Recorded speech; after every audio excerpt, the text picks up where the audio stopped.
So hello, welcome to this webinar about creating winning concepts. I'm Priyanka, creative lead at Poplar.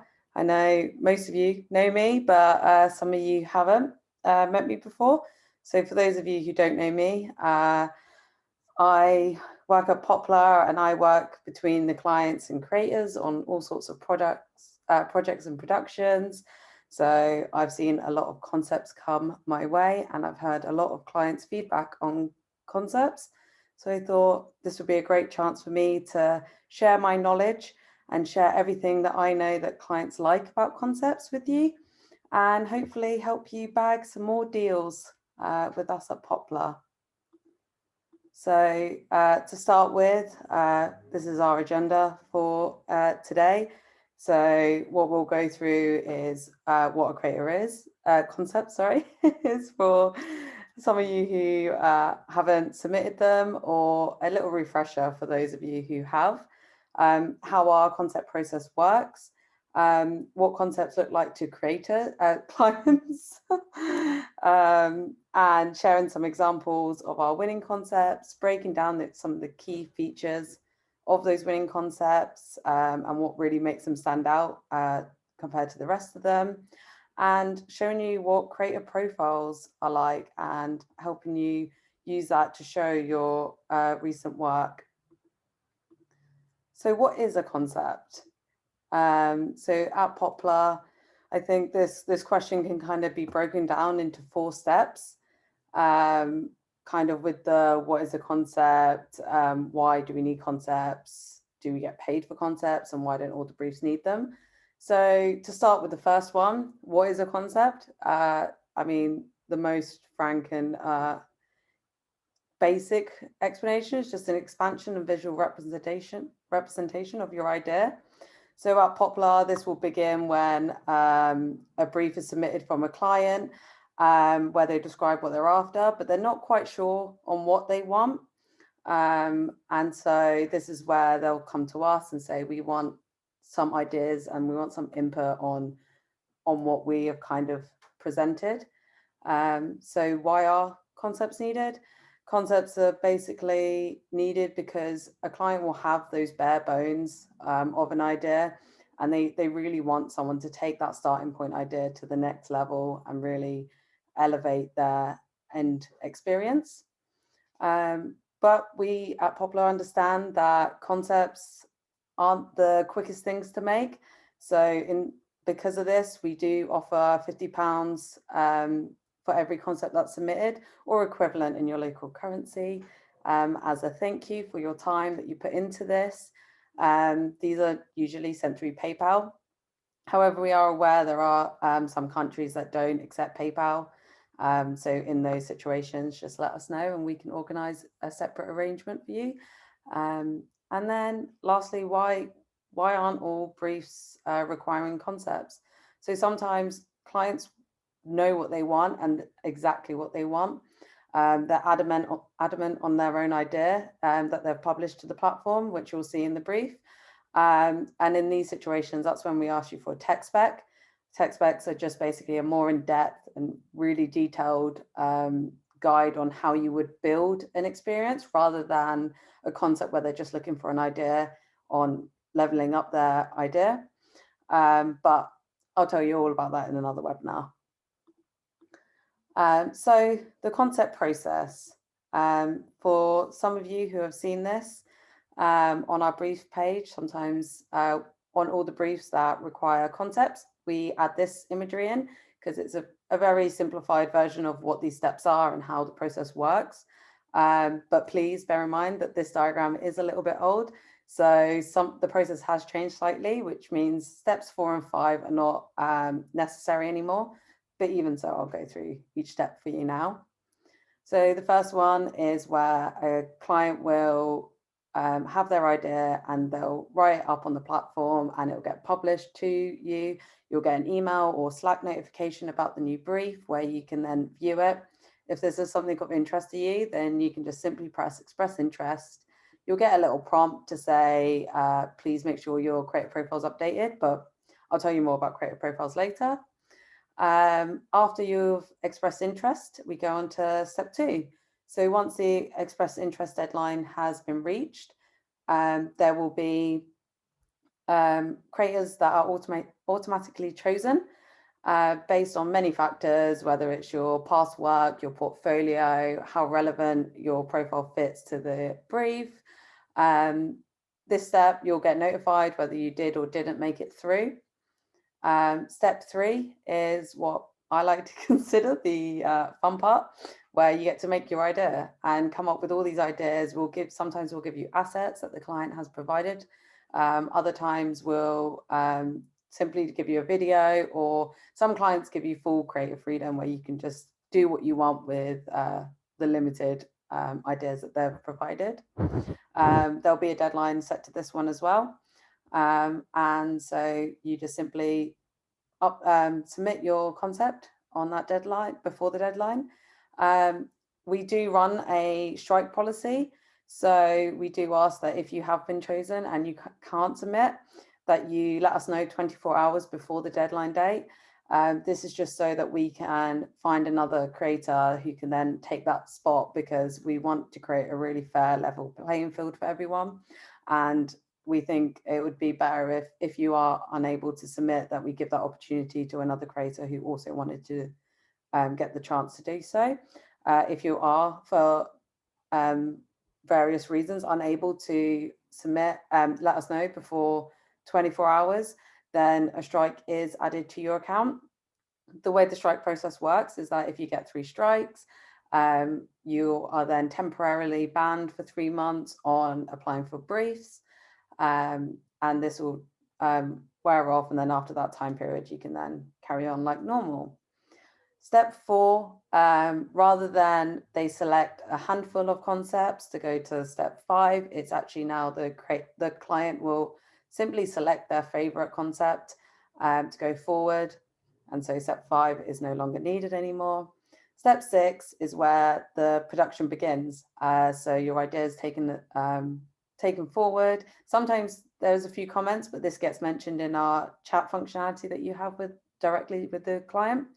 But in any case, you will then get paid in full plus the concept payment. And if you weren't selected, you will get the concept payment once the production has completed. So here's a little insight into the process. So for those of you who have submitted a concept before, you're probably very aware of the GIF on the left. This is the submission form. So we've broken it down into different sections that we've found clients can most easily relate to, because we wanted to have points that were simple enough and easy enough for the client to understand, but still in depth enough that you can get your full idea across to them. So the sections are broken down into title, try and keep this short and snappy, a description of your idea. So this is where you can detail everything that you've thought of, branding ideas, in case the client has asked for specific branding in the experience. This is it basically just describe how you plan to incorporate the client's branding into there, what interactions you propose on using, and any audio, if you plan on using any audio in an experience. We tend to see that audio is easily overlooked, but it's definitely quite an essential thing to add, because it can really bring an experience to life. Assets that you'll either make or source, whether they're 2D or 3D, is quite good to kind of propose that from the get-go with the client, that you're either going to make something from in 3D or 2D from scratch or not, because then this can then later adapt when you're in production, and the client will know how much room they have to adapt this asset. Your design process, which helps the client understand what to expect from each feedback round.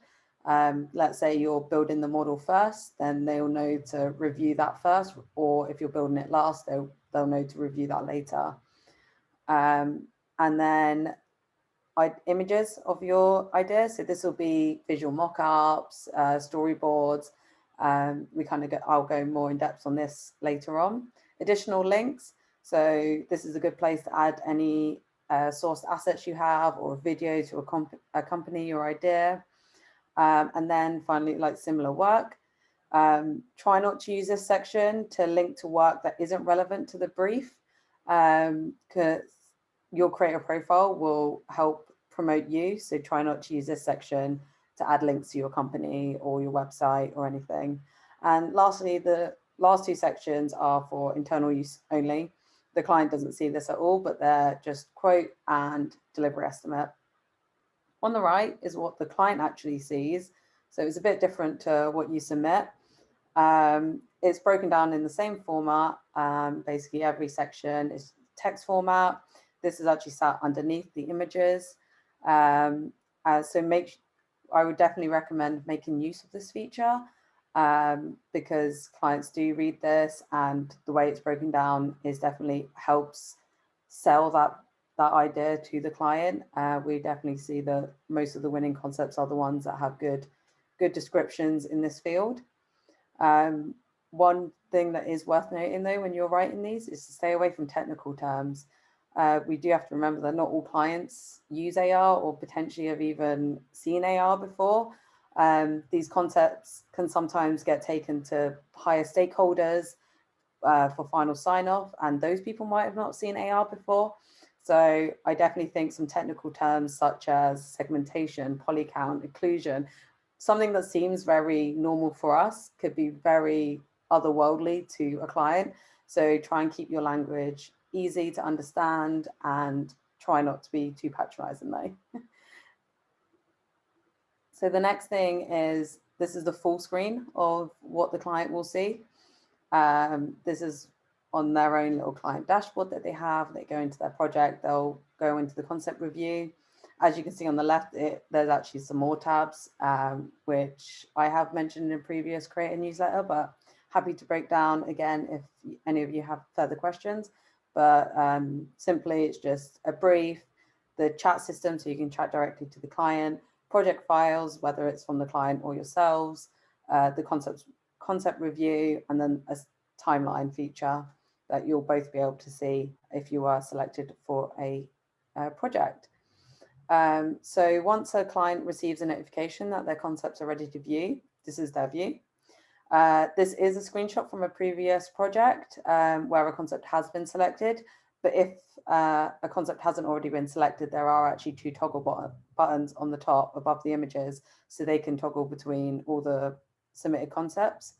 As you can see, there is the project name, concept title, your name, which is actually a link to your creator profile, images, and then the text underneath as shown previously. On the right is your portfolio links that you uploaded when you signed up to Poplar. These are editable at any time if you just log in and go under My Details on the top right. The other links are where the additional links go, so the additional elements to your concept. And then there's also a concept feedback section, which I'll tell you about shortly. So to focus on the images, if you've uploaded more than one, it will be a carousel. So you can see the two arrows on the left and right and the little bar at the bottom to indicate where in the carousel you are. We definitely see that this is the most impactful section, as it's the first impression into your idea. So you really should get straight to the point. It's always good to have a visual mock-up because it really can show the client and help them imagine what the final product looks like. I would definitely recommend avoiding just using reference images to get your idea across, because it can be harder for them to kind of imagine it and see it as a whole picture. So even if it's just a transparent PNG of a phone, just sticking that on top could definitely improve your chances. And then a new feature as of last week is our concept feedback section. We've had many comments and feedback about this, how creators would like more detailed feedback on their concepts and why they're not getting selected. So we have built this for you, and hopefully it gives you more precise feedback on why you weren't selected, and hopefully help you in the future to get selected. The simple rating is done on a 0 to 5-star ranking, and then we've broken it down into sections. So the first is goals and requirements, then it goes quality of visuals, quality of written descriptions, brand guidelines and assets, target audience, and overall concept. Hopefully this kind of covers the main areas that clients go for. If you do apply to a brief and get asked to submit a concept, you should be receiving one of these. If you do, please do let me know what you think of it. It'll be greatly appreciated. I always love hearing feedback from you all. And then at the bottom is a nice section for clients to write more personal feedback, just in case the previous sections didn't cover anything. So next up, let's look at some winning concepts. So this was for our most recent NICS brief, the Halloween project. This concept was 3 images and the text you saw previously, actually. The thing that really stands out about this is it just starts off straight up into the user journey. It shows how the effect will be experienced from the user. It doesn't talk about past work, it just gets straight to the point. Because what I've seen sometimes is that there's intro slides, and those tend to not do well with clients. They kind of just like getting straight into it, seeing what they've asked for, and kind of getting going with their project. With these visuals that I've highlighted, I think the main thing that stands out is just the fact that it may be very simple graphics, but it's super easy to understand. You get the user journey here, and the text in these images is simply just to aid the graphics rather than the other way around.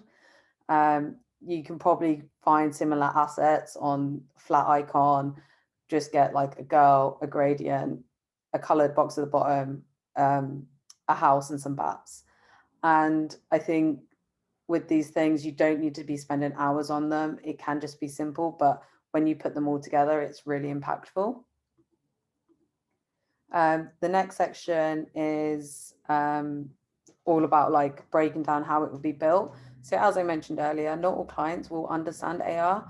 For this specific brief, the client asked precisely to keep the makeup looks exactly like the real life versions. So this really just breaks it all down in the simplest form, but also helps the client build trust in you that you're not going to go against what they're after. This one, it kind of breaks it down nicely by putting the face in the mesh, then the mesh onto another face mesh on this, like kind of the user's skin. And it kind of gave them that reassurance that there wasn't going to be that loss of quality in their makeup looks. It eases their mind that they're going to get what they're looking for. I think also a key point in here is the last line of text where it says no guesswork involved, the user will wear exactly the same makeup. It's a simple line, and I think most people would intend for that to be the case, but I think just saying it really doesn't ensure that the client feels like they can trust you and that you're going to deliver what they want. So I think from this one, I definitely would recommend really carefully reading the brief at what they've asked for and highlight what if they've pulled out anything that they really want and kind of fly with that. So the next one is the last one of these 3 in this concept that ended up winning this brief. And so this effect was looking for turning 5 makeup looks into an AR effect. So it's just broken down really simply. Here's 5 of the looks, here's the reference images, and here's one thing that I'm going to do to it. So the creators just simply pulled one element from each one, kind of found a photo on Google or just did a little Photoshop edit for, let's say, the string on the button on the first face, and then mentioned which part will be 3D and how it will animate. And all of this was just built from using a face mesh and some transparent PNGs. It's pretty straightforward, but it's really impactful, and it let them win the brief. The next one is for our freeletics brief. So this one's a really good example of why you don't need to have multiple images and multiple mockups. The client for this one, their requirements were that they wanted a randomizer. They wanted it to be tethered to the user's head because they were made aware of having text in an Instagram effect.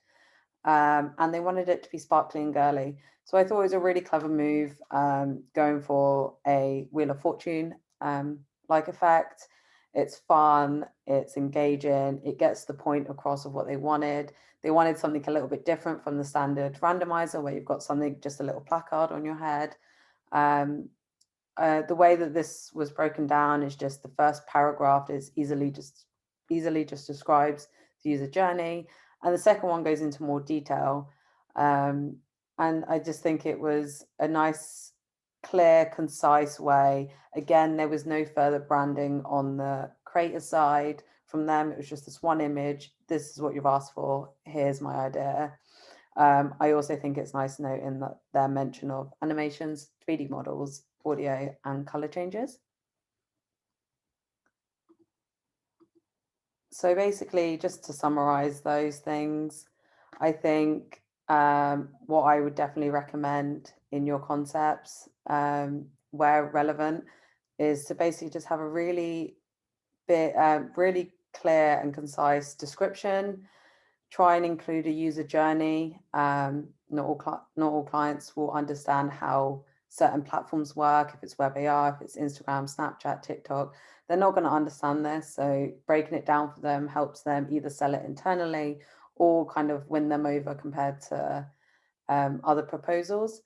Audio, again, it's something that's easily missed and easily forgotten. So if audio is to be included, try mention it at all costs. Are you sourcing it? Are you gonna make it yourself?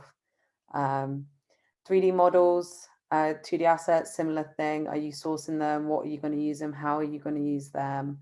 Are they going to be animations and color schemes? Are you going to use the client's color schemes, or are you going to create a new color scheme for this? So the next one's creator profiles.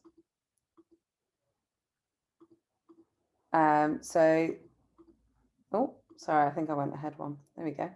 As I mentioned earlier, the creator profiles are accessed by clicking your name. So this will be, for the client, it'll be under the concept title. Your name will be there, so they just simply click it and then they get to your profile. This is the lovely profile of our CTO, Laurie. So they look like this. So you'll have your photo, your name or team if you're part of an agency, your location. There's space for you to add websites. You can add what awards you've won, any social links if you want the client to look at that. You can have a section to talk about yourself, so it's a little bio. This is where you really sell yourself rather than in the concept. I think the concept should be left to just the idea, and then when they're interested, they can go, and then you start selling yourself when they click on this. Try and keep your profiles up to date. You can add your portfolio projects in here. I'll mention that in the next slide, but this will be nice to show a big range of what you have, or any specialities. If you specialize in 3D, specialize in, I don't know, like segmentation, if that's the thing that everyone goes to you for, this is a great place to show that. And then it really convinced the client further that you're the person for this job. And then there's also the section on certifications. So I'm sure that you've all seen that we have certifications available for Spark AR, Lens Studio, ZapWorks, and 3JS. These are where all your badges are shown. So if you've passed any of them in Spark AR and Lens Studio, there's 3. There's bronze, silver, and gold. And in ZapWorks and 3JS, it's 1 test, but you still get bronze, silver, or gold. You can take these tests by just going to poplar.studio/certification, and you'll just get taken to the test straight away. If you pass or fail, you get emailed with your result and the next action, whether to take the next test or not. So then, as I mentioned about the projects, you can have multiple projects on here. There's no limit. this is what the projects look like for clients when they click on it. In here, you have a description. You can upload multiple images or videos. These are on a carousel, so the client can toggle between any of them and play them.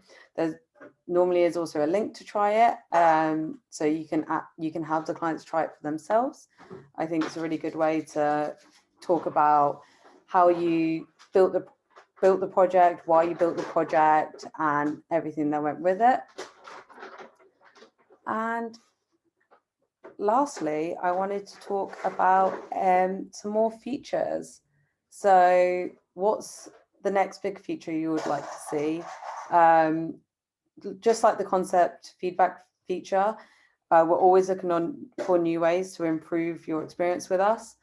We actually have a new feature that's launching soon to help you building concepts. It's called our asset library.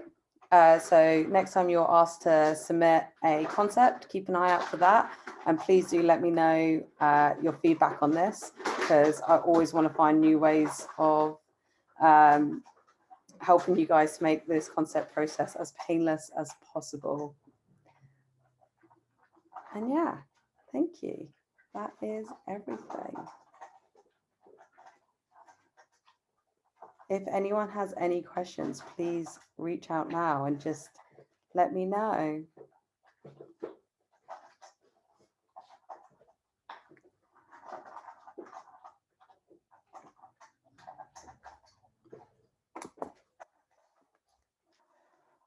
Thank you. If you have any questions, please do just, I think you should be able to unmute yourself and so good sites to source assets from. I think it depends on what you're after. If you're looking for a background image, Unsplash is great. Some of them are a bit too artsy, but it tends to be quite good. If you're looking for world trackers, I would search for tables in Unsplash. They have a nice range of slanted tables, so you can show it on a nice clear surface, or rooms. Rooms is good as well. If you're looking for hand icons, icons are good from Flat Icon. They're quite good. But as I mentioned in the asset library that you'll be able to access, we'll have a big range of these hand icons, platform UI to already help you with that, PNGs of a phone, also Photoshop files of phones, so you can just edit the screen as a smart object.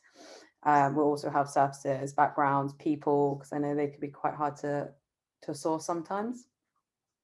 So, yeah.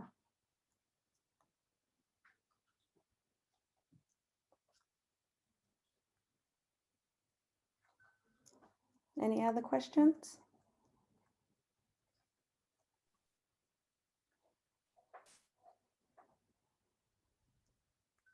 I was going to say, about how many people are competing for concepts per project? Yeah. So on average, it's between roughly around 5 people per brief. So the concept builder is always available. At the moment, it is quite new, so I'm just looking for people to test. But if all goes well and if you would like it, I can definitely give you access, and it will be permanently available. A project from pitching to end project, it really depends on the platform. So sometimes we tend to see WebAR projects are longer. We'll probably say they're around 4 weeks, but typical social projects are about 2 to 3 weeks. It does also depend on the client as well. Sometimes their timelines are longer, so it can also be longer than that.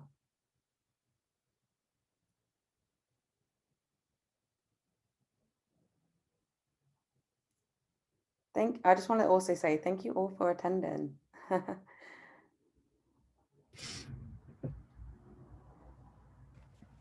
Thank you so much. I just have a quick question. This was such a great presentation, and you covered everything really well. I was just wondering if the deck will be available. would you be able to send that to us? Yeah, so I'm recording this now, so I'll be able to upload this video and send you all a copy. I can also send you the deck itself as well. Wonderful. Thank you so much. No worries, thank you. You have one more question from Gabriel. Do clients end up rejecting some finished works? I've never seen them reject it fully. We've always got to a point where they've been happy and gone forward with it. Sometimes, I mean, a client will end up choosing not to publish it, but the project always finishes and creators always get paid.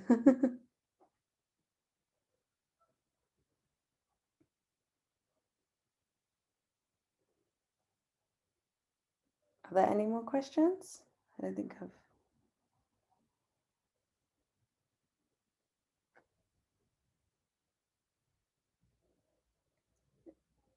Okay, so that's all the questions. I think I'll hand you back 40 minutes of your day. I hope you all stay safe. If you have any further questions, I'm on Slack. Email me at priyanka.poplar.studio. And yeah, have an amazing evening, morning, wherever you are in the world, and hopefully speak to you soon.